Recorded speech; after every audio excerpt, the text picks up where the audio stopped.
Hey there! Did you know Baker's always gives you savings and rewards on top of our lower-than-low prices? And when you download the Baker's app, you'll enjoy over $500 in savings every week with digital coupons. And don't forget fuel points to help you save up to $1 per gallon at the pump. Want to save even more? With a Boost membership, you'll get double fuel points and free delivery. So shop and save big at Baker's today.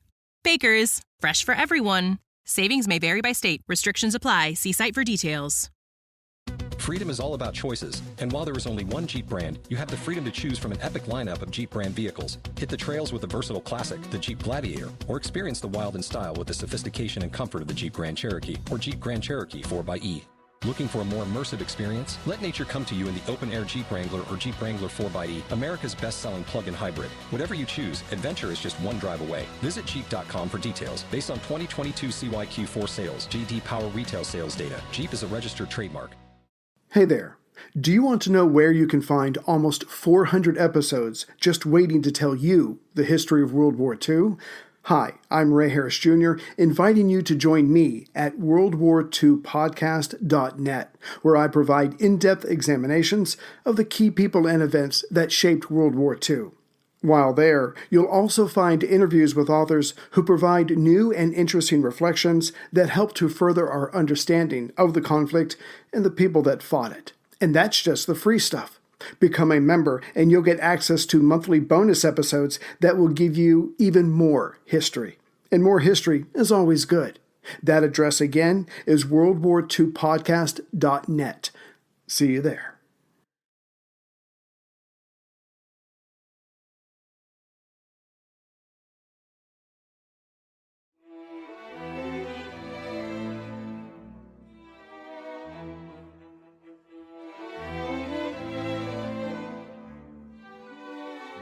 Welcome to Pax Britannica. Season 2, Episode 57, Kilkenny Coup d'Etat.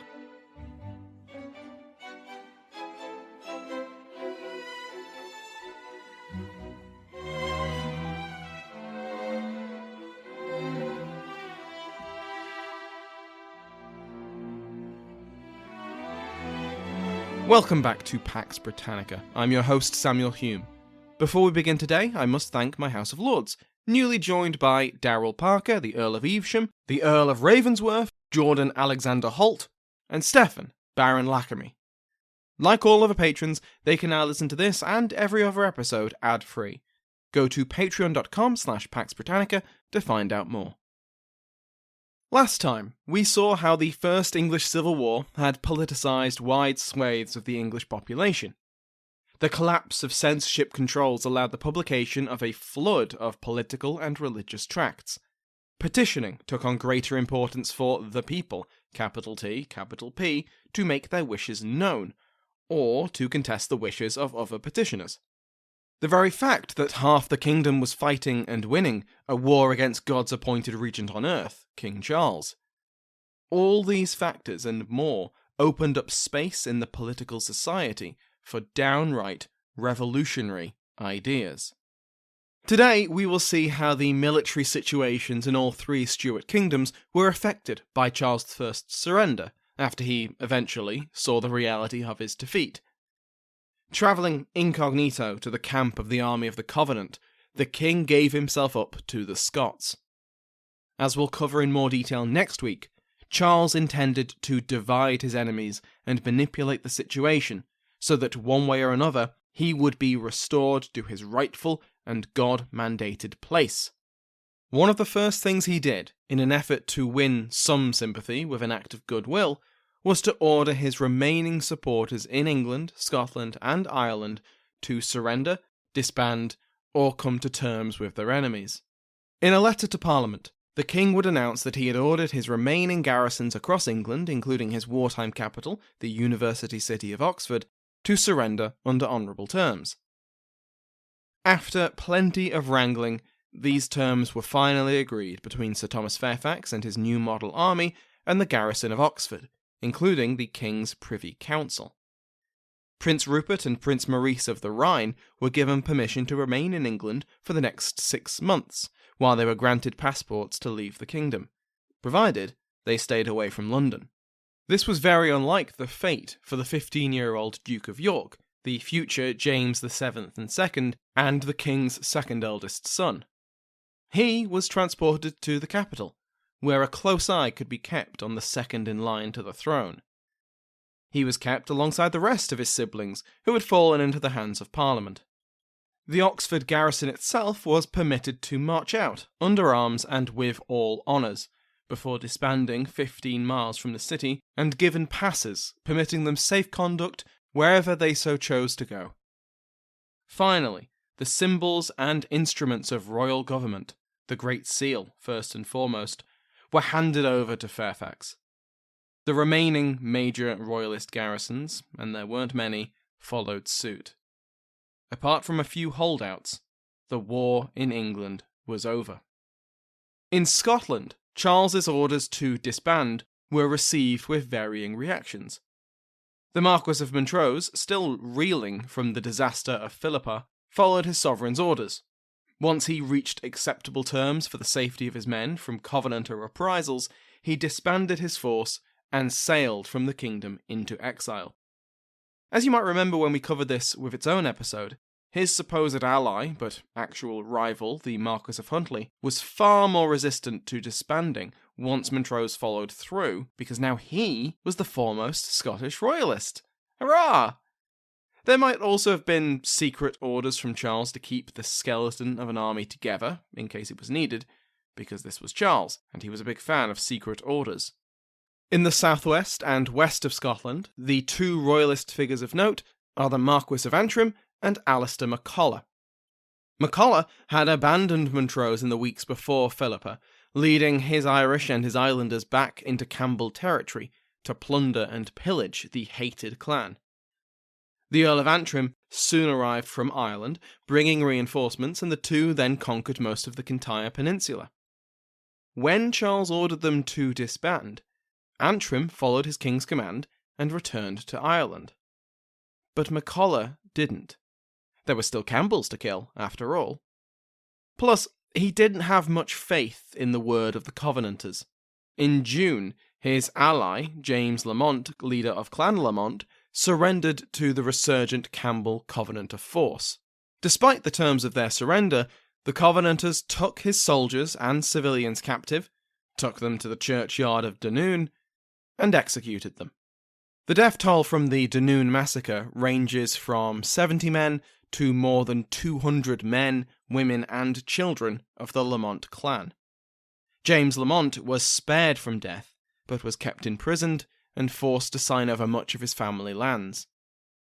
With examples like that, MacColla decided not to surrender, instead continuing to fight until the summer of 1647, when he led his forces on a fighting retreat back to Ireland. Last time we saw Ireland, we covered the secret signing of the Ormond Peace Treaty.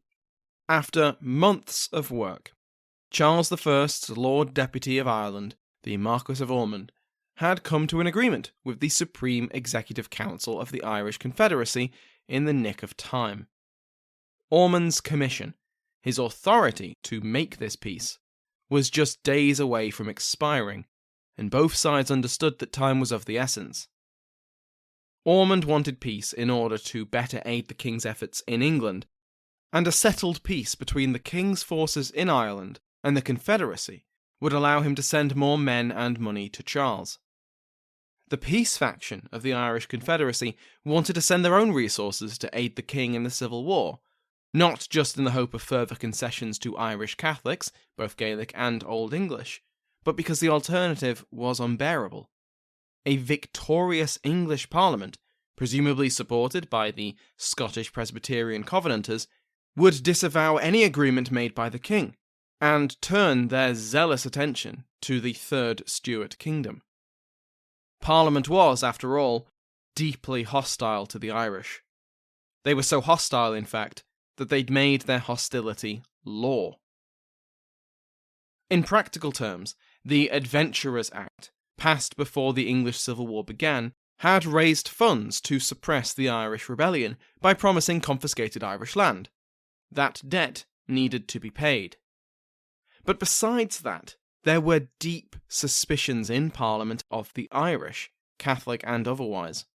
The hideous reports of the rebellion and the atrocities which it unleashed, many true, more embellished, had been met with horror across England, Scotland, and Wales. And when it seemed the king would bring these barbarous monsters to fight in the civil war on his behalf, Parliament passed the Ordinance of No Quarter to the Irish, which is pretty self-explanatory. It required any captured Irish soldiers to be immediately and summarily executed. Though these atrocities happened rarely, they did happen. When Shrewsbury fell to Parliament in February 1645, a dozen Irish prisoners were hanged, and Prince Rupert retaliated by hanging the same number of parliamentarian prisoners. After Naseby, more than 100 Welsh women among the royalist camp followers were mistaken for Irish speakers and killed without mercy by the victorious New Model Army. Hardliners among the New English, the Protestant English settlers and officials who had been making their careers and fortunes in Ireland since the Reformation, found zealous supporters in the English Parliament, especially once Ormond established his control over Dublin and purged parliamentarian sympathisers from the Irish government.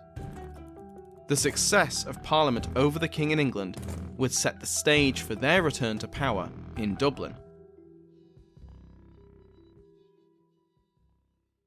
At Planet Fitness, Leap Day means an extra day of energy. And who doesn't love energy?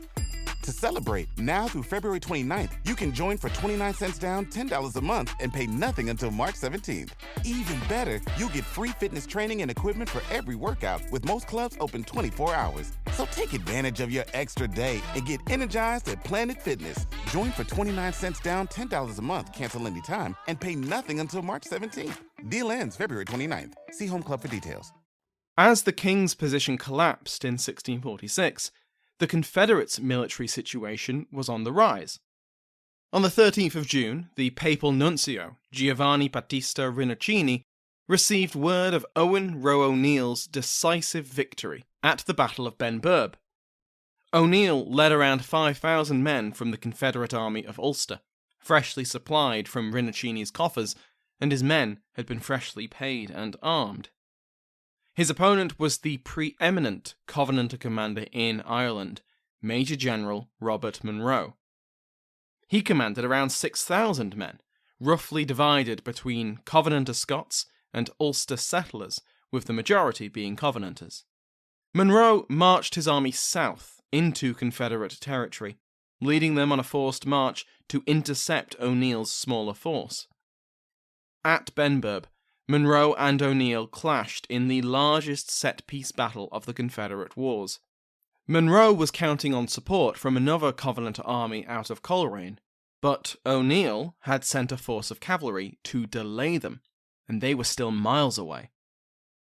At Benburb, on the 5th of June, Monroe's force was arrayed on the banks of the Blackwater River, facing O'Neill's army on the higher ground.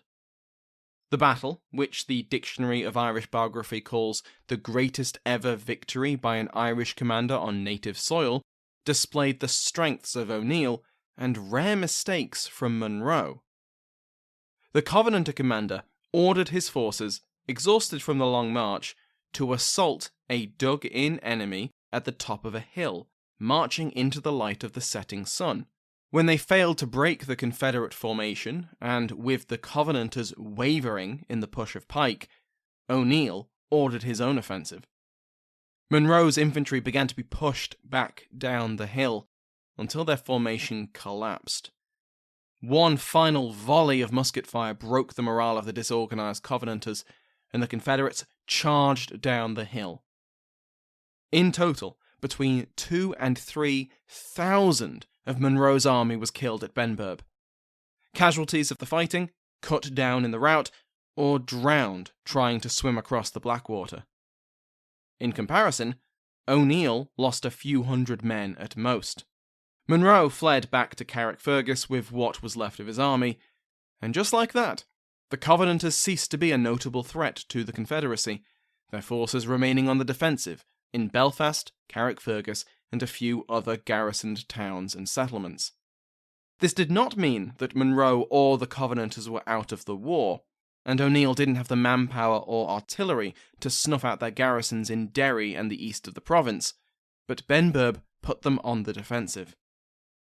Elsewhere in Ireland, the Confederacy enjoyed similar successes over the summer of 1646.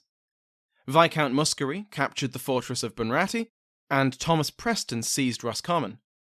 Rinuccini could, and did, consider his efforts instrumental to these Irish victories.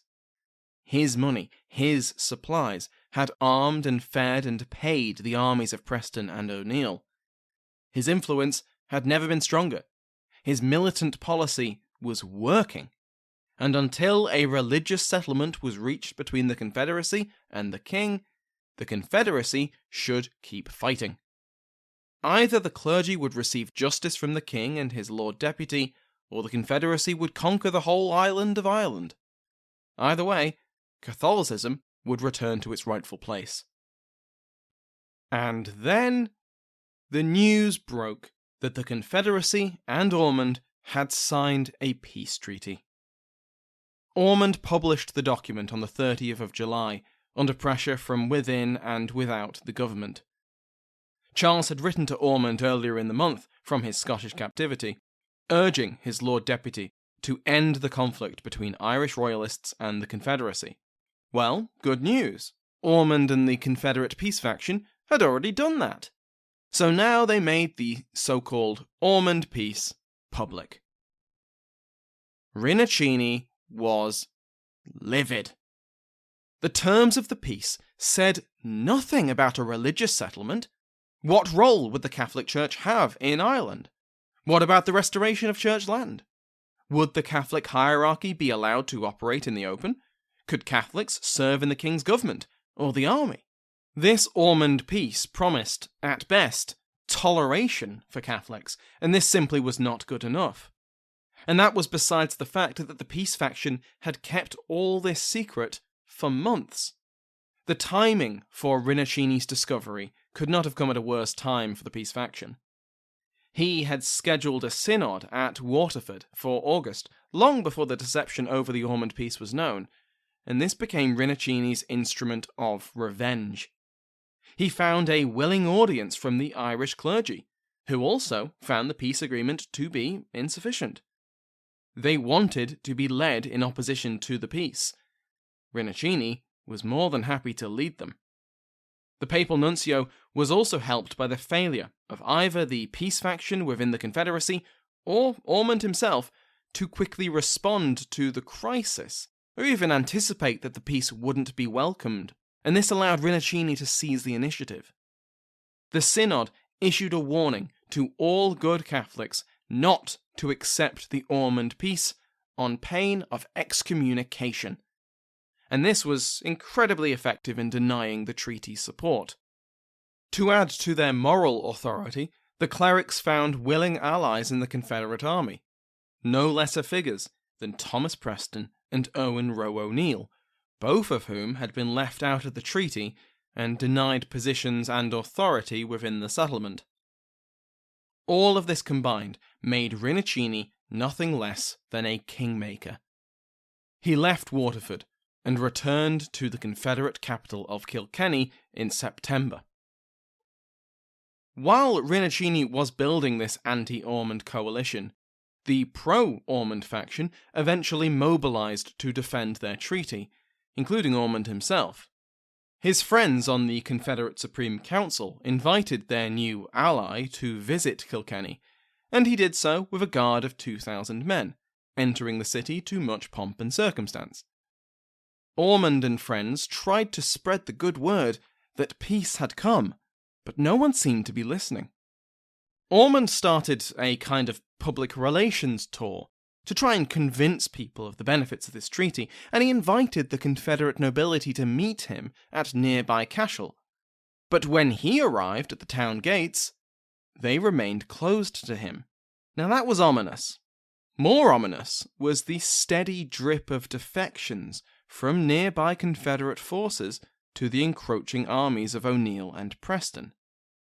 O'Neill was firmly and publicly an ally of the Nuncio, but Ormond wrote to him anyway, pleading with him to give peace a chance, man. But O'Neill was unmoved. Messages to the defectors in Munster, Lords Inchiquin and Broghill, urging them to abandon Parliament and come back to the king, they had experience changing sides, also failed to win any support. Ormond could no longer ignore the fact that, whatever the agreement he had signed with the Confederate Supreme Council said, he was in enemy territory. With Rinuccini returning to Kilkenny, backed by the armies of Preston and O'Neill, Ormond made the sensible decision to run. He left the Confederate capital and was back in Dublin by the 14th of September. The Papal Nuncio arrived in Kilkenny just a few days later. He had the backing of O'Neill and Preston and their armies, and the weight of the Catholic Church behind him. Rinuccini ordered the arrest of key members of the peace faction, such as Viscount Muskerry, and the creation of a new Supreme Executive Council, with himself at its head. It was, in effect, a military coup.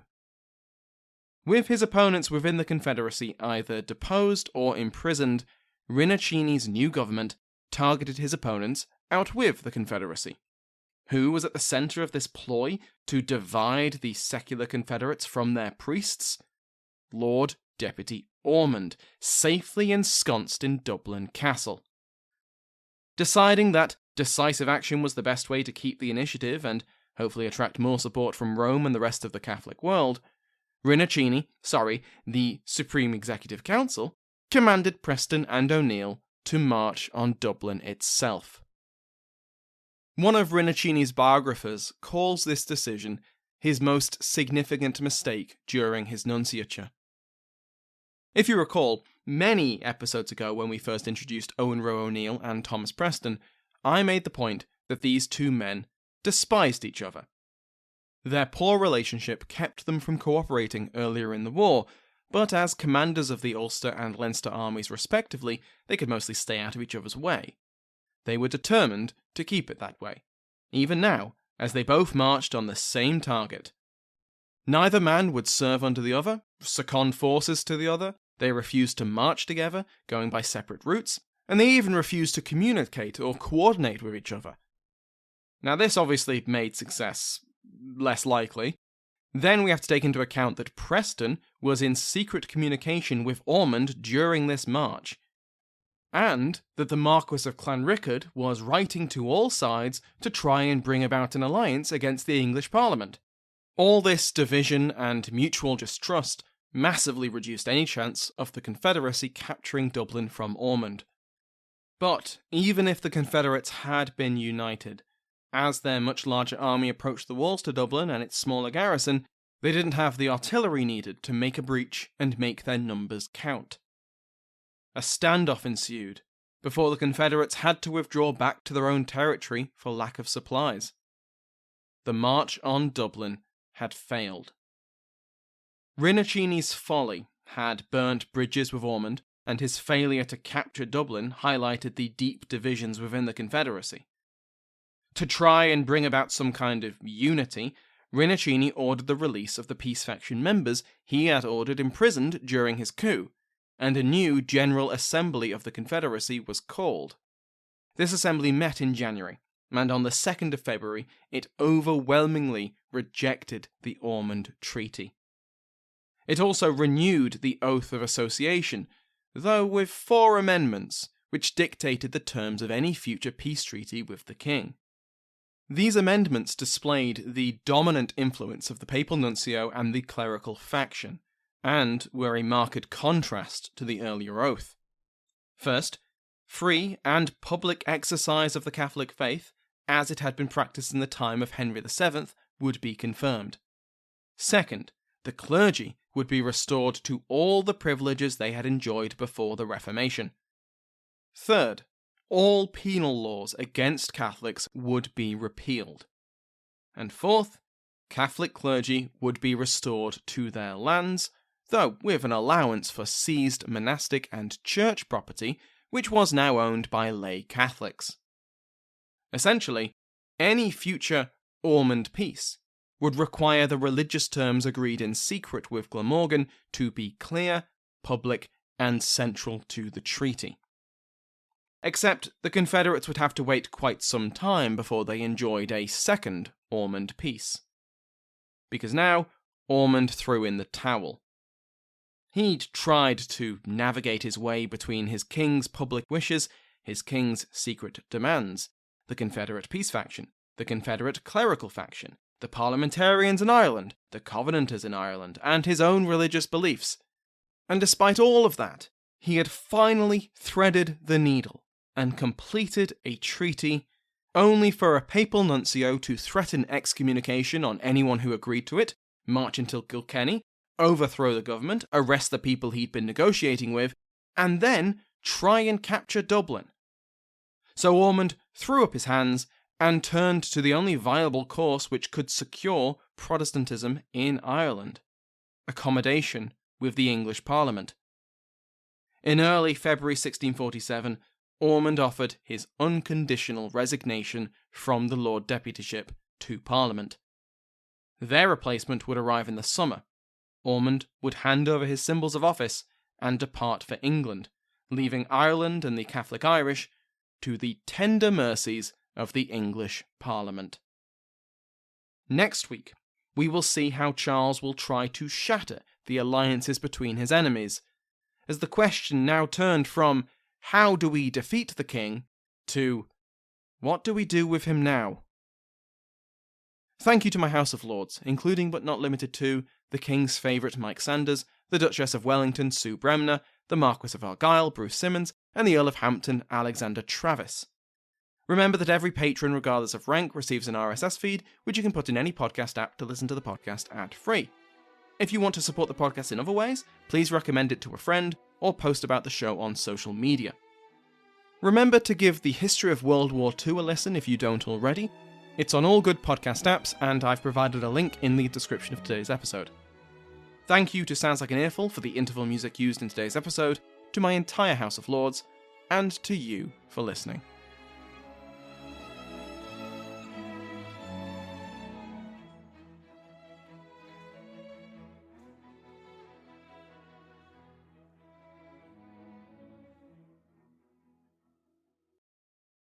Madame Tussaud.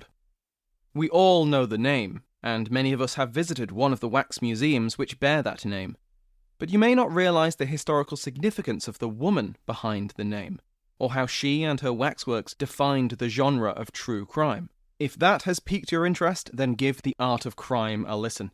The Art of Crime is a history podcast by Gavin Whitehead, a historian of Victorian theatre, all about the unlikely collisions between true crime and the arts. If you enjoy the detail of Pax Britannica, then you'll love The Art of Crime.